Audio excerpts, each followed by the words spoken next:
ఈ కాలం దేనికి ముఖ్యం అని చెప్పుకోవాలి? కొత్త పనులు వాటికి కాకపోయినా గురువు మనకి ఇందులో వచ్చే ఆషాఢ పౌర్ణమి, తొలి ఏకాదశి నుంచి పండగలు మొదలు, తర్వాత వచ్చే శ్రావణ మాసం, కృష్ణాష్టమి, రాఖీ పౌర్ణిమ, దసరాలు, వినాయక చవితి, దీపావళి, కార్తీక మాసం, ఇవన్నీ కూడా మనకు పుణ్యతిథులే కదా.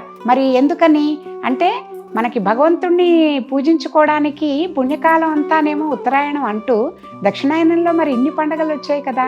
అలా ఎందుకు చూసుకుంటే మనకి ఏమిటి దానికంటే ఇది ఎక్కువ అనేటైతే, నాకు ఒకసారి ఇది చదువుతున్నప్పుడు దేవి భాగవతం ఏదో చదువుతున్నప్పుడు ఒక మాట నాకు చాలా బాగా గుర్తుండిపోయిందండి.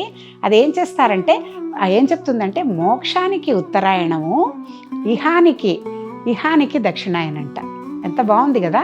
అంటే మనం చేసుకునే కామ్యకర్మలన్నీ కూడా ఏంటి, మనకి మేలు జరగాలని, మనకి సంతానం, వివాహం అయితే కనుక సంతానం కలగాలి, వాళ్ళ అభివృద్ధిలోకి రావాలి, లేకపోతే సౌభాగ్యం ఉండాలి, మన భార్య అయితే ఎవరైతే పూజ చేస్తుందో ఆవిడ భర్తగా కలకాలం ఉండాలని, ఆయుష్ ఐశ్వర్యం వీటితో ఉండాలని, ఇలా కామ్యకర్మలన్నీ కూడా చేసుకునే పూజలు ఇవన్నీ కూడా.